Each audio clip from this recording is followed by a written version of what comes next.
Sidang lanjutan, atas perkara pencurian dalam keluarga yang menjerat Krisni Yuan Wang sebagai terdakwa adalah perkara yang menarik publik. Sidang lanjutan tersebut, pihak penasehat hukum Krisni Yuan Wang yaitu, Iskandar menghadirkan ahli dan saksi fakta. Adapun, sebagai saksi fakta adalah Rudi S. Kamri selaku CEO Kanal Anak Bangsa Indonesia menyampaikan keterangan berupa, terdakwa yang menjadi korban kekerasan atas suaminya De Irsan Pribadi Susanto datang mengadu atas perkara yang menjeratnya sebagai terdakwa. Dari pengaduan ini, dirinya melakukan analisa juga investigasi hingga mengunggah video melalui channel Kanal Anak Bangsa Indonesia. Atas unggahan tersebut, dirinya diundang Kapolda Jatim bahkan hingga salah satu tokoh Tionghoa di Surabaya maupun Kepala Kejaksaan Tanjung Perak guna mediasi. Sayangnya, dalam mediasi tidak ada titik temu karena permintaan De Irsan Pribadi Susanto agar terdakwa mencabut laporannya terkait KDRT. Mediasi deadlock karena permintaan tersebut tak bisa dipenuhi Krisni karena proses hukum sudah di tingkat kasasi, ungkap Rudi S. Kamri. Lebih lanjut, Rudi S. Kamri menyebut, klausul perdamaian tak bisa dipenuhi maka Krisni Yuan Wang dapat serangan balik. Sementara, ahli dari perwakilan Lembaga Perlindungan Saksi dan Korban atau LPSK dalam keterangan menyampaikan, Krisni bersama penasehat hukumnya datang memohon perlindungan terkait kasus KDRT bahkan termasuk kasus pencurian dalam keluarga. Krisni melalui penasehat hukumnya memohon perlindungan hukum secara prosedural dan bantuan psikologis, papar ahli. Dari Pengadilan Negeri Surabaya jurnalis Basudewa TV melaporkan. Sebagai ahli ya, keterangan berdasarkan keahlian pengetahuan saudara ya. Dengan barang-barang bukan di sini atau sini. Betul beratan. Kalau sama-sama dia mengambil identitasnya. Kalau bisa di sudah sudah. Berbarengan. Kalau bisa berbarengan. Silakan dari penasihat. Terima kasih Haji Jamil. Di majelis kami mulai dari saksi fakta Pak Rudi, kami panggil saksi hari ini. Pertama, Bapak kenal kita dengan saudara? Kenal. Sejak kapan Bapak kenal? Kira-kira akhir Desember tahun 2022. Ya. Pertanyaannya, kenal dalam rangka apa Pak?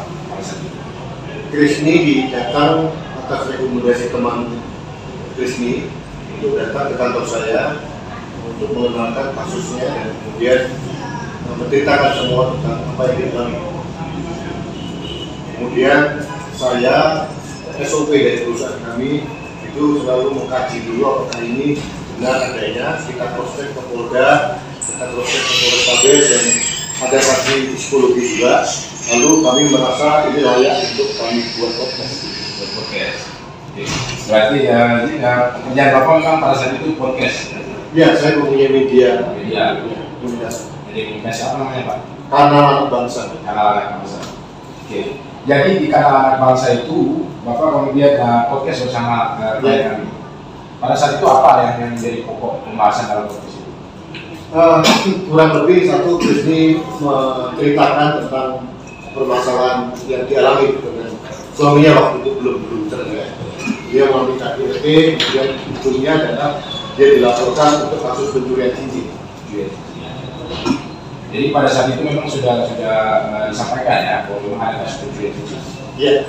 Pencurian cincin itu memang yang tidak diketahui Bapak pada saat itu seperti apa? Artinya dari Kris pada saat itu menceritakan bahwa ini tiba-tiba dia dilaporin atau memang karena ada apa yang dia dilaporin? Keterangan dari Krisni pada waktu saya wawancara yang pertama bahwa ada permasalahan dari RT tanggal 12 Mei dan selama malam hari ini dini hari terus paginya karena desakan dari anak-anak dan segalanya kemudian dia buru-buru pergi dari rumah itu. Alasannya cukup untuk menyelamatkan diri karena sudah terlalu sering mengalami KDRT. Nah, pada saat pergi itulah dia membawa semua peralatan dan tidak sengaja terbawa. Ini keterangan dari Krisni, terbawa perhiasan dan salah satunya mungkin perhiasan dari yang dimaksud dalam kasus ini. Jadi pada saat itu memang disampaikan tidak sengaja dibawa. Ya. Oke. Pertanyaannya pada saat setelah podcast itu hasil apa yang kemudian didapat atau Bapak bisa dari sisi keamanan bangsanya, apakah ada respon dari pihak luar atau pihak ketiga atau pihak terkait lainnya terkait hasil podcast tadi? Iya, terima kasih. Tanggal 27 Desember 2022 saya podcast, kemudian beberapa hari kemudian podcast itu saya tayangkan. Besok Kapolda Jatim telepon saya. Intinya mengundang saya dan untuk membawa Krisni untuk membahas permasalahan tersebut. Kemudian Januari 2023 saya datang ke Surabaya bersama Krisni dan satu temannya. Awalnya untuk diketemukan dengan Kapolda, tapi pada hari itu tanggal 4 Januari kalau tidak salah Kapolda berhalangan mendadak harus ke Jakarta. Nah, untuk mengisi waktu, temannya Krisni mengenalkan salah satu tokoh Tionghoa di Surabaya untuk konsultasi kasusnya. Saya ikut, kebetulan saya kenal sama yang bersangkutan. Saya datang ke tempat tokoh yang Tionghoa di Surabaya itu. Apa namanya boleh saya sebut? Ada implikasi hukum atau tidak? Saya sih boleh saya sebut atau tidak? Tidak, kalau boleh disebut buat terangannya sih Pak. Ya, sebelumnya silakan. Boleh disebut? Boleh. Namanya Pak Bevan. Apa? Bevan. W-E maka akan di sini. Bevan. Beliau dianggap tokoh Tionghoa di Surabaya. Pada saat itu saya datang tanggal 4 Januari kalau tidak salah sore hari, ternyata di rumah Bevan itu sudah menunggu suaminya Krisni dan mertuanya. Intinya Pak Bevan ingin memediasi untuk perdamaian. Waktu itu mertuanya minta supaya Krisni mencabut semua laporan polisi terkait dengan suaminya, dan suaminya juga akan berjanji mencabut semua laporan polisi yang ada. Tapi waktu itu melalui mediator itu, Krisni langsung ditembak, berapa kamu mau? Jadi sebagai kompensasi untuk perdamaian itu, Krisni diminta untuk menyebut angka. Jujur waktu itu kami, saya dan Krisni dan satu lagi temannya, tidak siap langsung bernegosiasi seperti itu. Akhirnya saya minta waktu dan atas persetujuan Krisni untuk pikir-pikir dulu, karena sebetulnya yang paling utama saya akan mengajak Krisni ketemu dengan Kapolda. Nah, akhirnya kita pulang dari rumah itu, dan beberapa hari kemudian saya ketemu dengan Kapolda dan Krisni. Saya datang, saya ceritakan semuanya.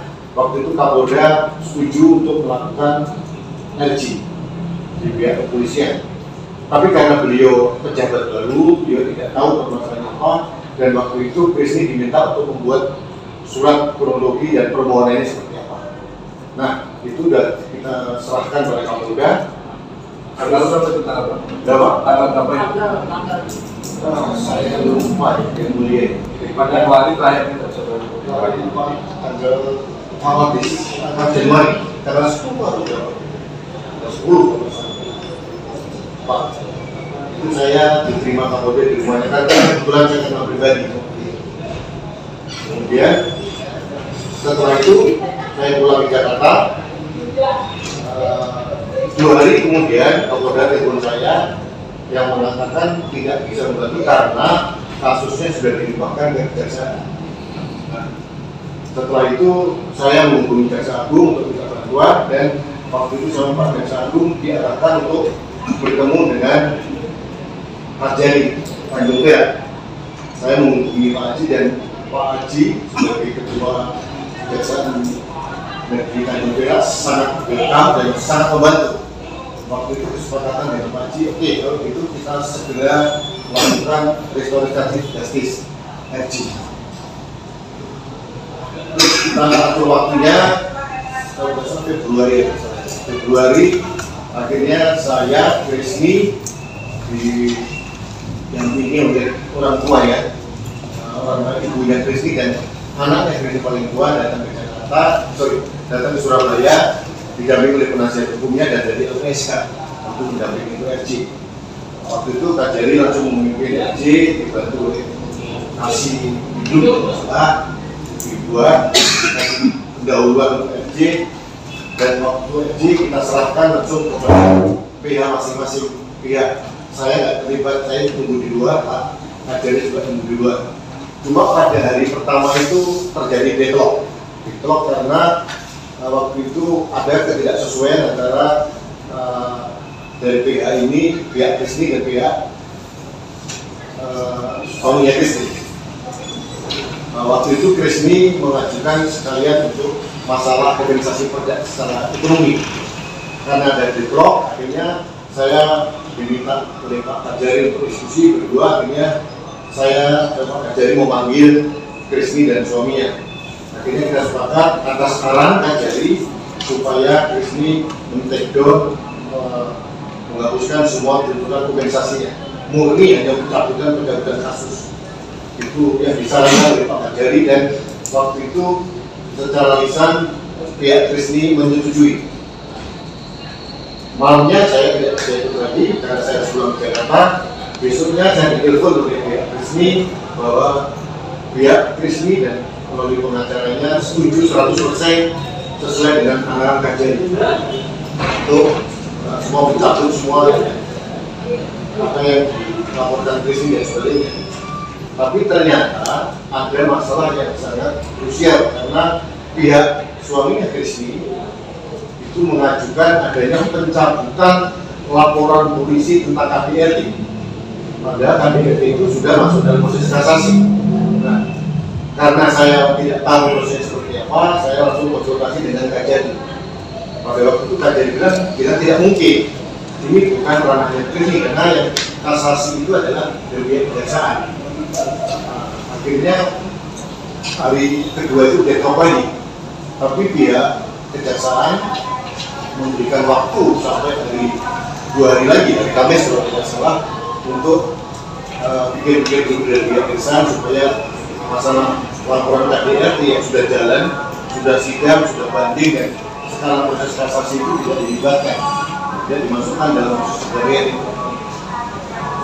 Kemudian dari Kamis kalau hari Kamis saya datang lagi ke Surabaya bersama dengan penasihat hukum dari Krisni dan Krisni serta dari LPSK datang ke Kajari. Ternyata dari pihak suaminya Krisni tidak hadir, dan tunggu sampai siang tidak hadir. Yang terjadi akhirnya RJ batal. Itu yang saya. Oke. Berarti yang tadi Bapak sampaikan, RJ itu batal karena adanya permintaan dari pihak pelapor untuk mencabut LP terkait KDRT yang sebelumnya. Dan itu sudah kasasi ya? Sudah kasasi. Tapi kita mencabut. Respon dari Bukis pada saat itu seperti apa? Krisni juga tidak tahu, tapi itu masalah hukum karena dia yang melakukan kasasi dan pihak kejaksaan. Akhirnya saya berinisiatif konsultasi dengan Kajari. Apakah permintaan seperti ini bisa diterima atau tidak? Waktu itu arahan dari Kajari tidak mungkin, katanya ini kan sudah kasasi, tidak mungkin laporan polisi dicabut karena sudah di sidang tingkat pertama sudah selesai, dibanding selesai tidak kasasi, tidak mungkin laporan polisinya dicabut. Berarti ya atas permintaan itu tidak mungkin dipenuhi tadi, sehingga itulah yang jadi alasan utama deadlock Pak RT ya. Sebelum ke sana Pak, pertanyaan kami sebelumnya. Bapak, dan tadi kami kan Bapak beruntung mendampingi Ibu Kris pada saat proses ini ya semacam. Pertanyaan kami, apa kepentingan Bapak pada saat itu mau mendampingi Bu Kris sampai supaya benar-benar ada upaya perdamaian? Baik, terima kasih yang mulia Bu Jaksa dan penasihat hukum. Kenapa Kris datang? Karena memang selama ini sebelum dengan Kris saya itu banyak membantu juga kasus-kasus KDRT, mafia tanah dan sebagainya, dan kebetulan saya secara informal diminta oleh Bu Menteri Pemberdayaan Perempuan dan Perlindungan Anak untuk mendampingi kasus-kasus seperti ini. Jadi kalau ada kasus-kasus yang menarik perhatian publik, saya diminta secara informal untuk mengangkat kasus ini. Itu yang saya lakukan, dan bagi saya ini adalah panggilan kemanusiaan. Itu panggilan kemanusiaan ya. Jadi pada saat saya kembali lagi kepada pada saat podcast itu kemudian hasil podcast itu sudah ditulis. Sudah Ditulis. Saat itu judul podcastnya apa Pak? Kalau boleh tahu.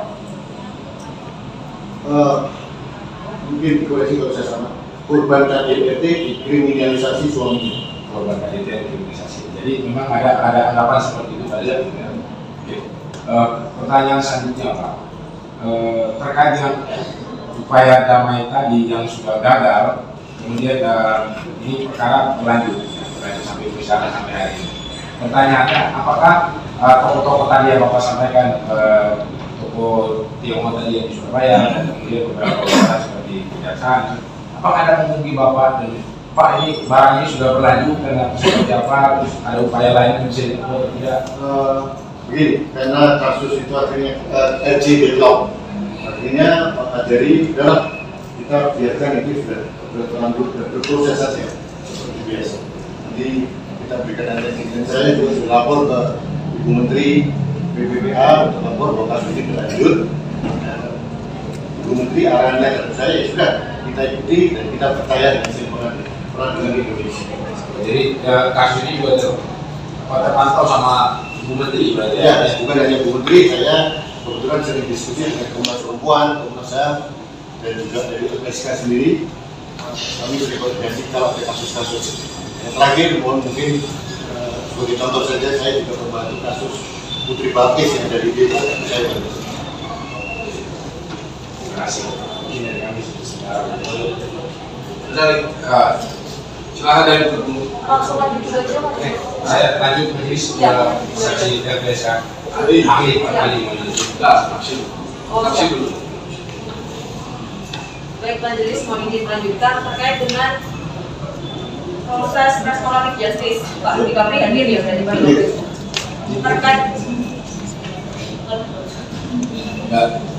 Terkait dengan proses deadlocknya. Berarti kan dapat saya tangkap dari keterangan Pak Rudi ini ada baik pelapor maupun terlapor memiliki syarat-syarat tertentu. Ya, ini kalau kita bicara tahap pertama 2 hari. Betul. Hari pertama ada syarat-syarat dari Krisni yang tidak bisa dipenuhi oleh pelapor. Oke. Kemudian deadlock, akhirnya Pak Kajari turun tangan, saya diminta untuk tembuk. Akhirnya kita sepakat supaya Krisni minta untuk syarat-syarat yang tidak disetujui oleh pelapor itu di-drop, dihilangkan, dan Krisni menyetujui. Nah, tapi waktu itu memang kita tidak tahu apa sih permintaan dari pelapor. Kita baru tahu pada hari kedua. Pada hari kedua pada saat saya ditelepon oleh pihak Krisni bahwa kita setuju 100% dengan arahan dari Kajari. Ternyata ada klausul yang tadi saya bilang bahwa pelapor minta pelaporan terkait KDRT, LP-nya ya, itu dicabut. Waktu itu saya tidak ngerti mas hukum, Krisni juga. Saya konsultasi apakah ini memungkinkan atau tidak. Ternyata Kajari bilang tidak mungkin karena sudah kasusnya masuk ke asas itu. Baik, deadlock yang pertama tadi di hari pertama mengenai kompensasi ya, betul. Kompensasi yang disampaikan oleh Ibu Krisni terkait dengan kompensasi tersebut berarti tidak diterima oleh terlapor dan selanjutnya dihilangkan.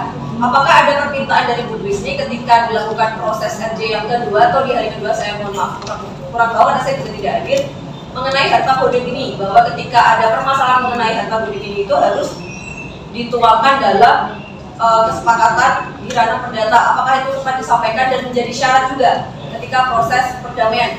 Bapak kan ikut hadir pada waktu itu sebagai fasilitator. Arahan dari Kajari bahwa masalah bunuh diri, masalah kompensasi dan sebagainya itu dipisahkan dengan proses RJ, dan itu disetujui oleh pihak Krisni. Disetujui, jadi memang pada waktu itu untuk yang kompensasinya sudah hapus semuanya ya, berarti Habis semua. tidak ada tuntutan apapun. Arahan dari Kajari dipenuhi 100% oleh pihak Krisni. Oh seperti itu. Kalau dari Pak Irsanya, apakah dia tetap kekeh baiklah di perdata atau itu menjadi salah satu alasan ketika deadlock kesepakatan damai tidak dapat tercapai? Deadlocknya itu kasus karena penarikan LP untuk KDRT tidak dipenuhi oleh pihak Krisni. Tidak dipenuhi, itu yang deadlock. Kenapa tidak dipenuhi? Tadi saya bilang bahwa sebelum kita menolak, itu saya konsultasi dulu dengan Pak Jaksa waktu itu sebelum Ibu, dan Kajari ternyata tidak memungkinkan karena sudah masuk ranah kasasi. Akhirnya karena ini tidak terjadi, akhirnya mereka menarik mereka tidak datang sama sekali. Yang hari berikutnya itu hari ketiga pertemuan ketiga tidak datang sama sekali. Selanjutnya ketika pertemuan selanjutnya itu tidak diupayakan lagi proses perdamaiannya antara pihak pelapor dan terlapor. Sepengetahuan saya, pihak jaksa waktu Pak Wais berusaha keras untuk melakukan kembali, tapi pihak pelapor tidak datang tanpa memberitahu. Akhirnya kita putuskan, saya konsultasi Pak Kajari juga tidak ada kesepakatan, tidak tahu. Berarti memang deadlock karena ada kesepakatan yang tidak disetujui seperti itu ya. Terkait dengan materi dalam permasalahan ini, yaitu pencurian, yang selanjutnya masuk pada materi podcast Bapak, yaitu Kanal Anak Bangsa, kriminalisasi. Sepengetahuan Bapak sendiri, ketika memuat podcast tersebut, apa kasus pokok dari permasalahan ini sehingga muncul kata kriminalisasi itu seperti apa? Menurut saya, setelah saya konsultasi dengan tim hukum saya, karena saya di kantor saya ada tim hukum, ada tim psikologi, dan setelah saya konsultasi juga dengan Komnas Perempuan, masalah pokoknya itu adalah KDRT. Yang paling pokok dari KDRT. Makanya akhirnya KDRT lalu kemudian dia lari, kemudian ke bawah barang-barang itu lalu terjadi pelaporan izin. Karena bagi saya aneh, karena saya melihat semua bukti yang diberikan resmi pada kita tentang upaya niat baik untuk mengembalikan beberapa kali keluarganya dari Jakarta juga tidak pernah ada minta buat diberikan juga tidak diterima. Jadi bagi saya ini aneh. Berarti terkait dengan pokok permasalahan yang mengenai pencurian cincin ini, Bapak hanya mendengar dan mengetahui dari sudut pandang Bu Krisni saja? Dan Krisni dan tim dari penasihat hukum saya. Penasihat hukum yang dikumpulkan source-nya dari Bu Krisni? Iya.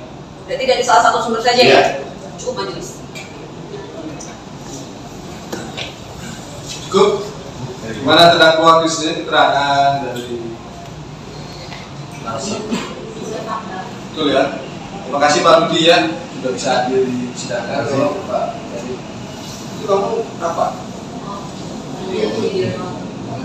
Harus izin dulu. Oh iya. Bebas. Terima kasih banyak Pak Rudi. Ya, silakan boleh. Duduk belakang boleh. Agak ke tengah Pak. Ini nanti kami panggil ahli gitu aja ya. Silakan dari Profesor. Oke, terima kasih majelis. Saudara ahli, terima kasih setelah hadir di persidangan kami. Ya, saudara ahli, klien kami saat ini disidang di Jawa Timur. Apa yang klien kami mohonkan kepada ahli di LPSK? Oke,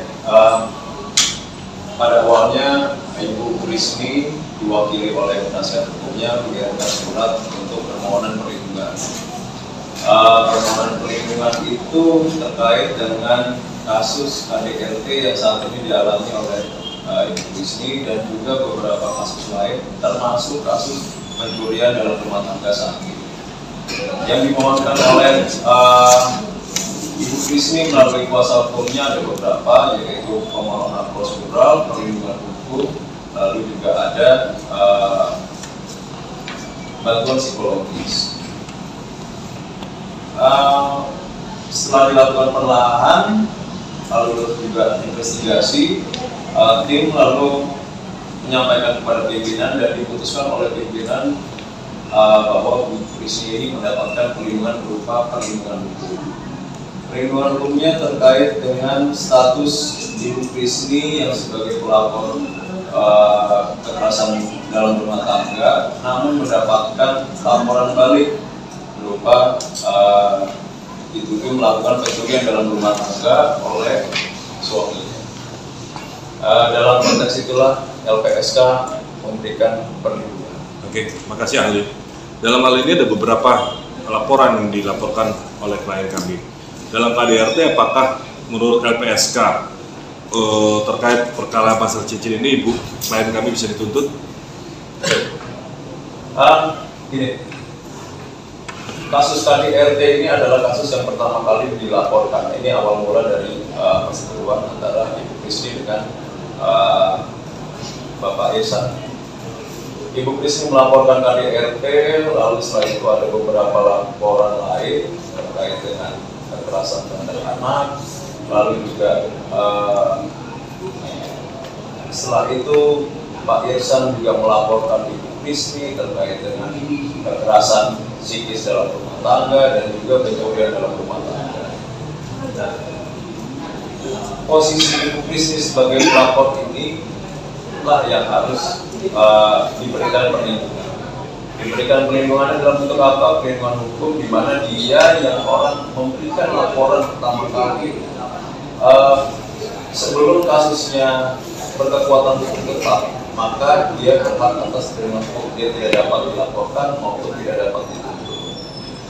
Nah, itulah yang coba LPSK berikan, yaitu bentuknya dengan kita berikan pendampingan dan juga kita berikan rekomendasi kepada kejaksaan maupun majelis hakim. Pada saat itu kuasa hukum Ibu Krisni menyampaikan permohonan perlindungannya pada saat berkas sudah P21. Berkas penyidikan ini sudah P21, sehingga kalau memang itu lebih awal itu lebih bagus, tapi masih ada yang bisa kita lakukan. Oke, ahli saya izin melanjutkan ya pertanyaan. Berarti penegasan ahli mobil adalah status Bu Kris saat ini sebagai terlindung di LPSK. Ya, betul, sebagai terlindung ya. Pertanyaannya, apa sehingga satu keadaan atau suatu kejadian atau satu fakta apa sehingga LPSK itu bisa memutuskan memberikan satu predikat terlindung kepada seseorang, itu seperti apa? Dalam jika ada permohonan masuk, kita pasti lakukan penelaahan dulu. Penelaahan itu kita caranya dengan mewawancarai korban, lalu juga kita koordinasi dengan pihak kepolisian maupun pihak kejaksaan sebagai aparat penegak hukum. Barulah kita bisa mengambil kesimpulan bahwa waktu itu Ibu Krisni adalah pelapor dan juga dia mendapatkan laporan balik terkait dengan pencurian rumah tangganya, disertai dengan ancaman bahwa kalau memang laporan KDRT-nya itu tidak dicabut, maka saya tidak akan memberikan nafkah kepada Anda. Itu adalah ucapan Irsan ke Ibu Krisni bahwa patut diduga laporan terkait dengan pencurian dalam rumah tangga dan juga kekerasan psikis itu merupakan serangan balik dari si terlapor, yaitu Bapak Irsan.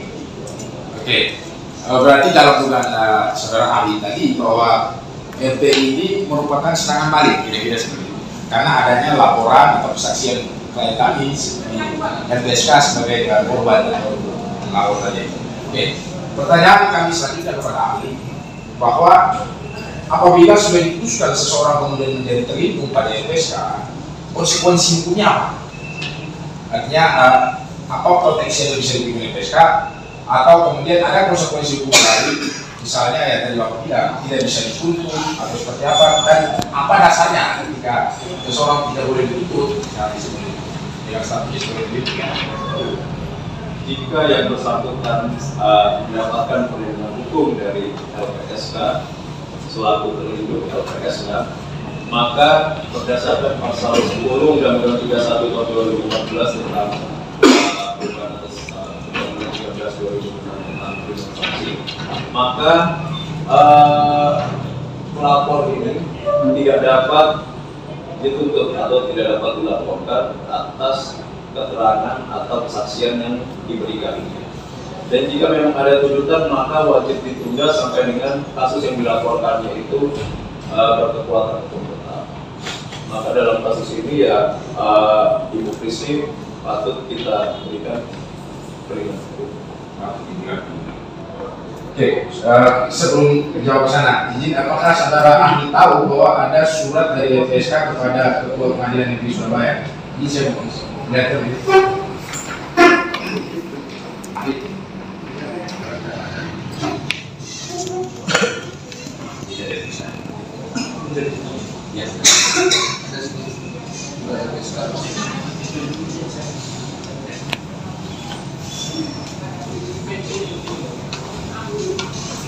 Oke, pertanyaan kami saudara ahli kaitannya dengan surat tadi. karena saudara mengetahui bahwa bentuk produk dari LPSK ya. Nah, apakah surat itu yang ditujukan kepada Ketua PN Negeri Surabaya, Cici Majelis Hakim, merupakan bentuk nyata daripada pemberian perlindungan hukum tadi yang disampaikan? Ya, betul. Itu merupakan produk dari LPSK untuk advisor dan berikutnya, yaitu dengan merekomendasikan, dengan memberikan rekomendasi kepada aparat penegak hukum untuk dapat mengambil langkah sesuai dengan peraturan perundang-undangan dengan pertimbangan yang sesuai dengan prinsip, di mana yang disebutkan prinsip pelapor dan juga kaitannya dengan laporan balik, dan ada laporan maksudnya ada undang-undang terkait dengan perlindungan saksi dan korban, terutama terkait dengan perlindungan hukum. Maka kami merekomendasikan kepada majelis hakim untuk ini kan kaitannya dengan pendapat hukum LPSK. Sebenarnya kami mau bilang bahwa memang pendapat ini bukan tanpa dasar atau tanpa alasan, kan sudah disampaikan juga fakta-faktanya yang sampai tadi dan saya lapor dan segala macam. Pertanyaan kami bahwa dasar LPSK membuat surat itu kepada menulis kepada PN, apakah sudah melalui pertimbangan tadi bahwa karena ini menurut LPSK berlakunya pasal 10 itu terhadap konteks Cici ini karena akibat daripada adanya kesaksian atau adanya laporan daripada Kris kepada LPSK. Nah, apa yang menjadi dasar pertimbangan LPSK? Kok ini kan hanya persoalan Cici yang satu dia sebagai pelindung kajian kita tadi. Ya kami ingin tahu apa sehingga bisa mengkonek kami barang ini pasal 10 ini. Antara kasus KDRT dengan benang merah antara kasus KDRT dan kasus pencurian dalam rumah tangga adalah Ibu Kris ini melaporkan terlebih dahulu kasus KDRT, lalu dengan upaya untuk menekan agar kasus KDRT itu tidak dapat berjalan, tidak dapat terbukti, maka Bapak Irsan melaporkan yang bersangkutan atas dugaan pencurian dalam rumah tangga. Dan ada kata-kata dari hasil penelaahan kami ya, maka ada kata-kata dari Pak Irsan bahwa saya tidak akan memberikan nafkah sebelum kasus KDRT itu dilanjutkan. Atas dasar itulah kami memberikan perlindungan terhadap Ibu Kris. Nah, terdapat hubungan antara kasus KDRT dengan kasus pencurian dalam rumah tangga.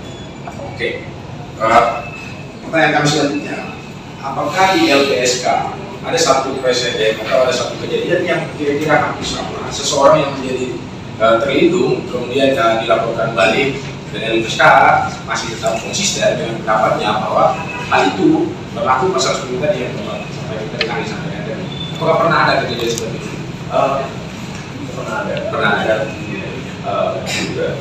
Jadi ada kasus pelapor korupsi lalu dituduh pencemaran nama baik, dan pada akhirnya dalam proses penyidikan kami menyampaikan rekomendasi dan beberapa kali berkata akhirnya kasus yang pencemaran nama baik terhadap pencemaran nama baik yang dilaporkan terhadap si pelapor itu akhirnya di SP3. Lalu ada juga kemarin saya juga memberikan keterangan sebagai ahli dalam sidang pra peradilan, di mana terlindung kami yang sebagai korban penganiayaan juga dilaporkan atas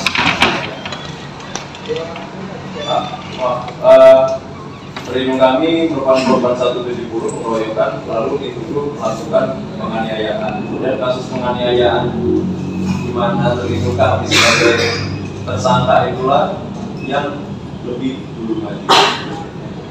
Makanya terlindung kami melalui proses hukumnya mengajukan pra peradilan dan LPSK di situ juga menjadi ahli, dan di situ diputuskan bahwa untuk penetapan tersangkanya juga itu mungkin Oke, saya menarik tadi dengan pernyataan ahli bahwa apabila seseorang yang berstatus sebagai terlindung itu seharusnya ya tadi menurut ahli bahwa ditunggu dulu proses hukum ini sampai dengan proses hukum yang sebelumnya atau KDRT itu inkrah. Ya. Apakah ini yang memang normanya yang mengatur di undang-undang LPSK atau memang seperti apa, ada peraturan secara spesifik yang kemudian mengatur di LPSK secara internal atau seperti apa yang bisa diterangkan hari ini? Ya, dalam pasal 10 Undang-Undang 31 tahun 2014 disebutkan bahwa dalam pasal 10 ayat 2 disebutkan bahwa kalau ada tuntutan terhadap saksi pelapor atas keterangannya, maka wajib ditunda sampai dengan proses yang dilaporkan yaitu perkuatan. Sehingga pada waktu itu kami juga memberikan rekomendasi kepada kejaksaan dan juga ketua pengadilan negeri terkait dengan peraturan tersebut. Oke, jadi sudah sempat disampaikan rekomendasi ya. Oke, selanjutnya pertanyaan kami, selain Ibu Kris, apakah anak Bu Kris atau seputar juga menjadi terima di LPSK? Sekarang dalam proses. Oke, Saat ini baru Bu Kris. Oke, pertanyaannya berarti akibat daripada predikat terlindung tadi, apakah LPSK juga kemudian secara hukum atau ada kewajiban untuk memantau atau kemudian mengikuti perkembangan daripada laporan-laporan yang baik diberikan oleh UPIS maupun upaya KDRT yang sebelumnya saat ini kasasi? Apakah ada upaya pemantauan atau mengikuti proses itu dari LPSK? Ya, LPSK tentu mengikuti ya proses bagaimana perkembangan penanganan perkaranya sampai dengan saat ini ya, di mana proses untuk kekerasan fisik terhadap anaknya itu masih proses penyelidikan, Polres Surabaya dan juga ada 2 kasus di Polres Surabaya yang saat ini dalam proses lidik ya. Lalu juga ada kasus lain di mana Kris dilaporkan untuk kekerasan psikis ya. Itu kami juga pantau ya. Oke, selanjutnya ya, kami merasa keterangan ahli ini terlepas dari nanti bagaimana jaksa menanggapi dalam ini kami punya. Tapi keterangan ahli ini yang kami pengen benar-benar tahu persis bahwa klien kami ini sebagaimana disampaikan tadi adanya upaya mencuri dan segala macam. Apakah LPSK juga disampaikan atau mengetahui bahwa upaya-upaya pengembalian cincin kemudian terkait dengan materi-materi yang sebelumnya disampaikan itu sebagai bagian daripada pengingkaran atau materi somasi dan sebagainya. Apakah LPSK tahu akan hal itu? LPSK tahu itu dari bukti maupun dari hasil kita koordinasi dengan penyidik. Jadi LPSK sebelumnya sudah berkoordinasi dengan penyidik. Berarti berkas perkara itu juga LPSK dapat dari sisi penyidik ya, tidak hanya dari sisi bukti saja toh. Kita tidak dapat berkas perkara, tetapi kita dapat informasi itu data dari penyidik juga ya. Artinya selain daripada bukti sebagai ini di sana, jadi memang ada proses data dan informasi lah ya. Ya, pasti itu proses pengolahan. Oke.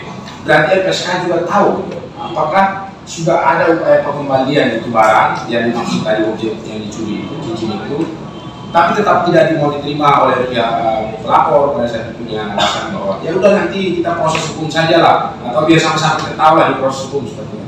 Artinya, ya. Apakah LPSK tahu itu? Ya, LPSK tahu itu. LPSK tahu itu karena sebelumnya kita tanya Ibu Krisni dan juga kita tanya pihak penyidik dan itu juga jadi salah satu alasan kami untuk memberikan perlindungan hukum. Ya. Artinya apakah LPSK pendapat ahli bahwa ini orang kalau memang dia mau karena dia mengambil cincinnya hilang, cincinnya belum ketemu, kenapa dia nggak mau proses hukum? Nah, ini pendapat ahli pada saat itu kok. Lo ini kan barangnya sudah ada nih. Coba ditanyakan Oke, terima kasih. Tapi apakah ahli kemudian setelah mengetahui informasi ahli, pendapatnya seperti apa? Ini tujuan daripada LPD tadi seperti apa? Kan barang yang tadi sudah mau dikembalikan misalnya. Ya, dari hasil penelaahan dan juga dari keputusan pimpinan bahwa tindakan-tindakan pelaporan balik itu adalah upaya untuk menekan pelapor atau korban agar tidak melanjutkan kasusnya. melanjutkan kasus KDRT. Dan itulah yang kita coba dorong dengan memberikan perlindungan terhadap korban ini. Dengan memberikan rekomendasi perlindungan hukum supaya korban ini dapat terus melanjutkan kasusnya tanpa harus ada intimidasi ya, intimidasi maupun tekanan-tekanan berupa cabut laporan dan lain-lain. jadi itu yang perlu dijaga sama LPSK ya. Berarti yang tadi orang bilang bahwa ini upaya sekali tadi ini sementara dari kami. Silakan dari Boleh melanjutkan majelis. Saudara ahli, Bu Krisni ini kan datang sebagai korban dari tindak pidana KDRT, betul? Ketika mengajukan permohonan kepada LPSK itu ketika sudah menjadi korban, ketika menjadi korban KDRT atau ketika sudah menjadi korban KDRT, selanjutnya menjadi pihak terlapor dalam perkara 367 ini. Lebih dulu yang mana timingnya?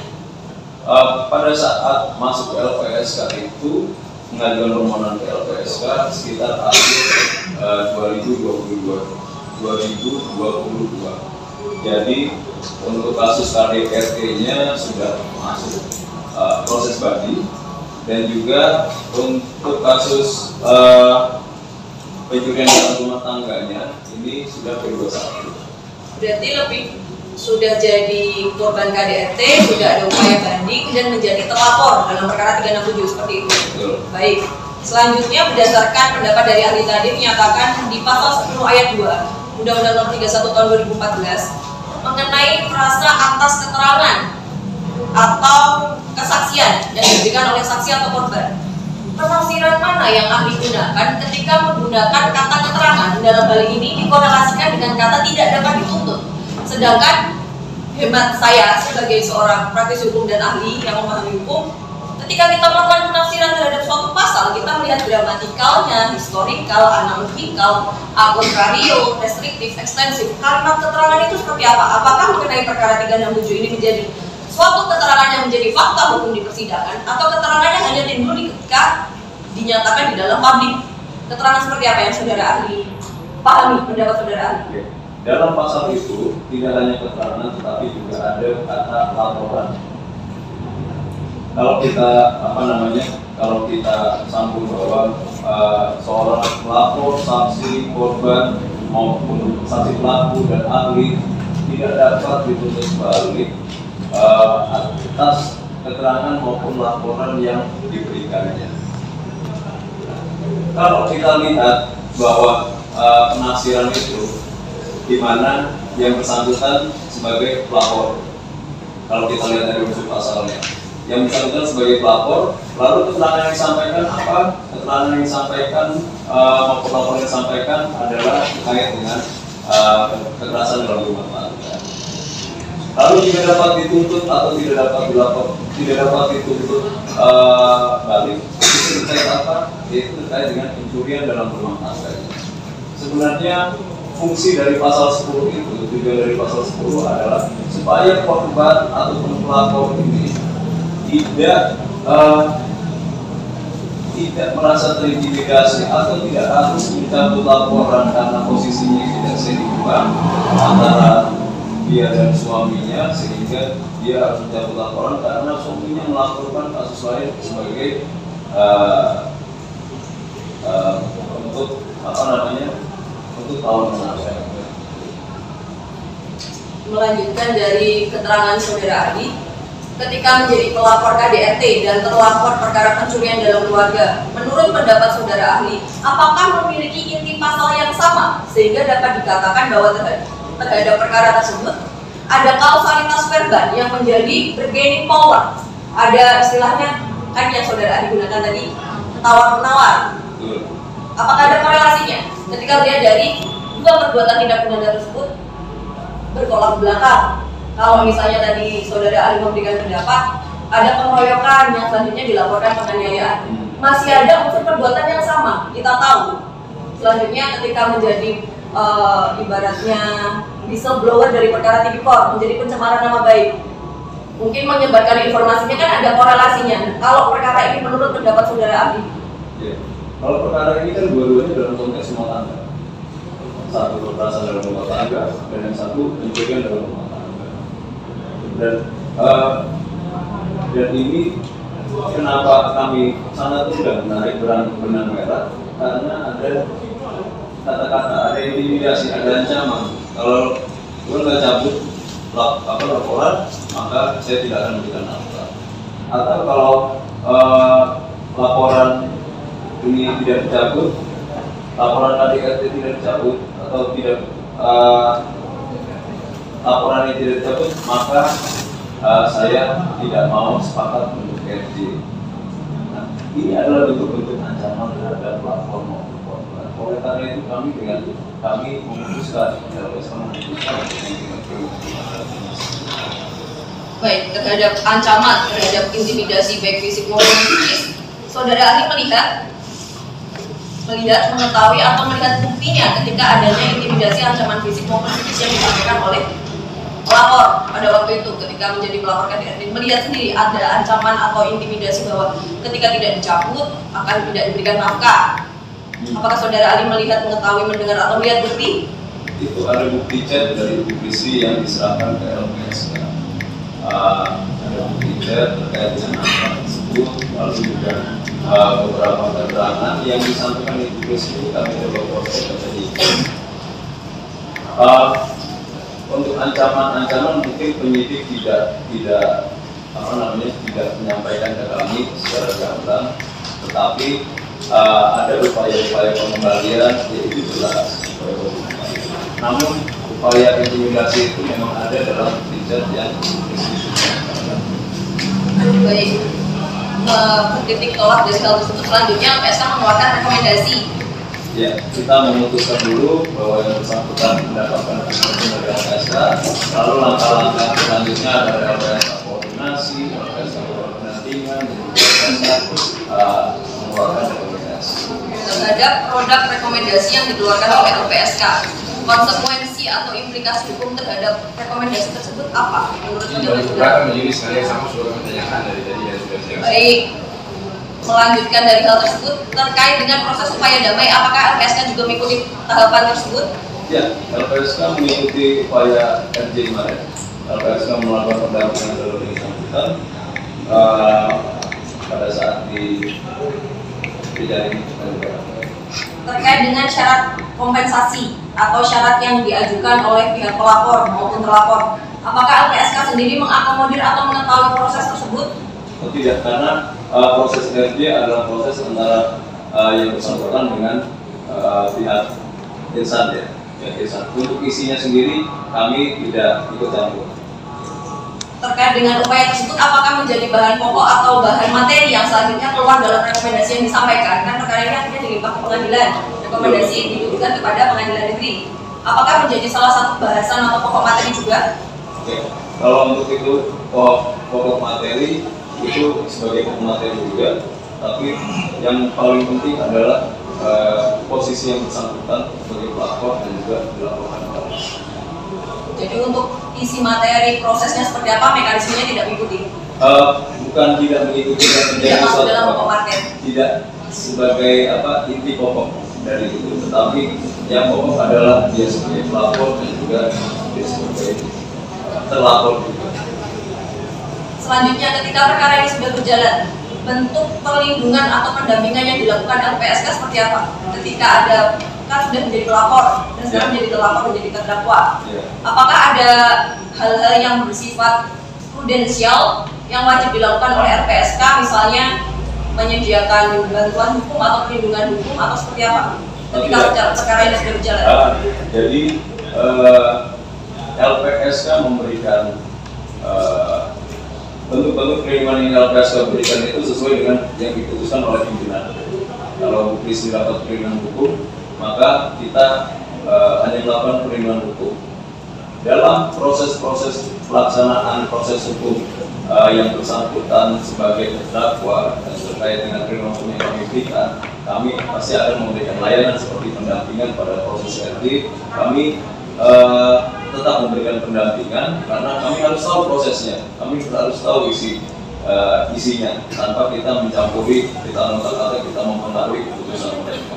Tapi kami tetap melakukan pendampingan. Nah, lagi dari Sedruk.